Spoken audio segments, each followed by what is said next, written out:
हाय Anika. Hello Kabir. एक बात है, किसी को बताना नहीं। ठीक है, नहीं बताऊंगी। स्वाति है ना, मैं उसको लाइक करता हूँ। अच्छा, तो तुम उसको बोल कर देखो ना कि क्या बोलती है वो। देखो, मैं उसे बहुत अच्छे से जानती हूँ, वो मना कर देगी, लेकिन तुम खुद उसे बोलो उसके सामने दैट यू लव हर। अरे नहीं, सामने बोला और उसने मना कर दिया तो मुझे बहुत ख़राब लगेगा। तुम ही बोल कर देखो प्लीज़। अच्छा ठीक है। और फिर अनिका कबीर का प्रपोजल मैसेज स्वाति के पास ले जाती है। ओए सुन, हाँ बोल। एक बहुत ही सीरियस बात है। क्या हुआ, बोलो। वो कबीर है ना, वो तुझे लाइक करता है। व्हाट? ये कब हो गया, कैसे हो गया? देख, मुझे तो नहीं पता वो सब, उसने बोला तुझे बोलने को तो मैंने तुझे बोला। अब तुम अपना रिप्लाई दो। अरे यार, ये कैसे हो गया ये? पता है, मुझे लग ही रहा था बहुत दिनों से क्लास में वो मुझे नोटिस कर रहा है, लेकिन कभी उतना ध्यान नहीं दी। And now I am totally shocked. जिसे कभी बात नहीं किया, बस हाय हेलो ही हुआ, उसे ये कैसे? हाँ, ये बात तो है। सो आर यू इंटरेस्टेड? नो यार, सॉरी। ओके चल बाय, बाद में बात करती हूँ। सुनो, वो मना कर दी है, अब क्या करोगे? ठीक है, अब उसने मना कर दिया तो क्या कर सकते हैं। कोई नहीं, उदास मत हो, कोई दूसरे खोज लेना। सबके लिए वैसी वाली फीलिंग नहीं है, बिकॉज सबको कभी उस नज़र से कभी देखा ही नहीं। ठीक है, अब कर भी क्या सकते हैं। इत्तेफाक से उस दिन उनका क्लास भी था।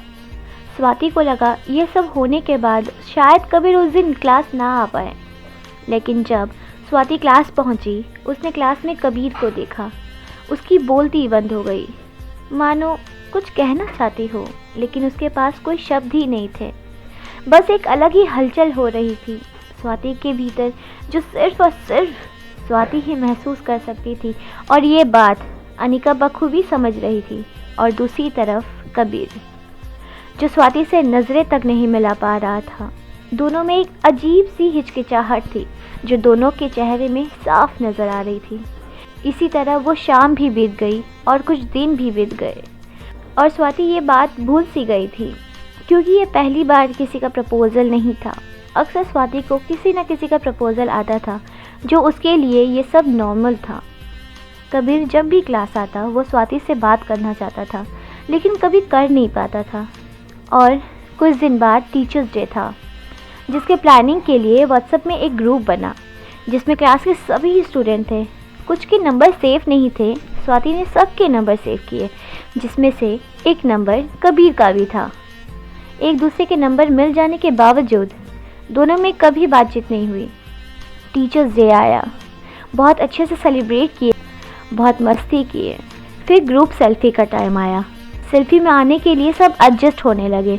इसी बीच कबीर स्वाति से टकरा गया और स्वाति से दूर जाके खड़ा हो गया।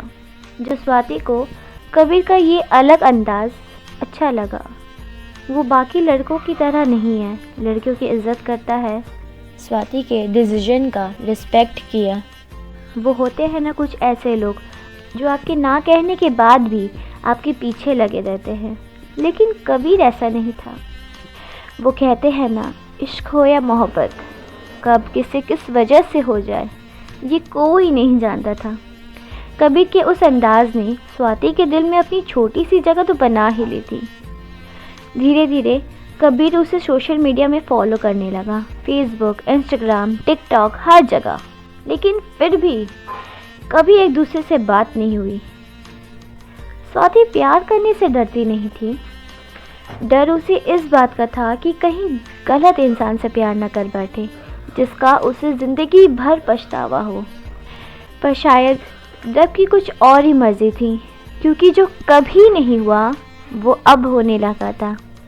स्वाति भी कबीर को कहीं न कहीं चाहने लगी थी, जो उसे खुद भी नहीं पता था।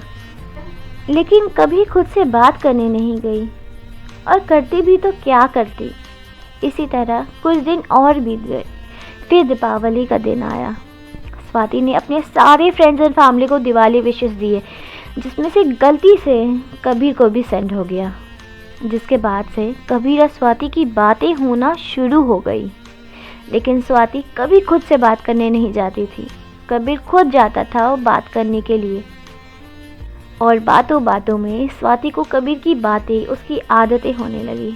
कबीर अपने बारे में बताने लगा, वो क्या करता है, कहाँ रहता है, क्लासेस इतना एब्सेंट क्यों करता है, उसके पास्ट के बारे में कि उसके ज़िंदगी में पहले भी कोई थी जो कुछ ही महीनों के बाद कबीर को छोड़ चली गई, क्योंकि उसे कबीर से भी कोई अच्छा मिल गया था। और इसी तरह और भी बहुत कुछ उसने स्वाति को अपने बारे में बताया। इसी बीच स्वाति को एक और प्रपोज़ल आया। ये भी उसकी एक फ्रेंड ने लाई थी, लेकिन स्वाति के दिल में अब किसी और की जगह बन गई थी, इसलिए उस प्रपोज़ल को भी उसने इनकार कर दिया।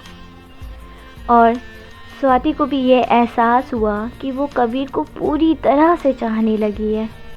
एक दिन बातों बातों में कबीर ने अपने दिल की बात स्वाति से फिर से कहनी चाहिए, और एक सही मौका देखकर कबीर ने अपने दिल की बात स्वाति से कही। स्वाति, एक बात बोलूं? बोलो। तुम मुझे बहुत अच्छी लगती हो, और कब तुमसे इतना प्यार हो गया पता ही नहीं चला। I really love you. Do you love me?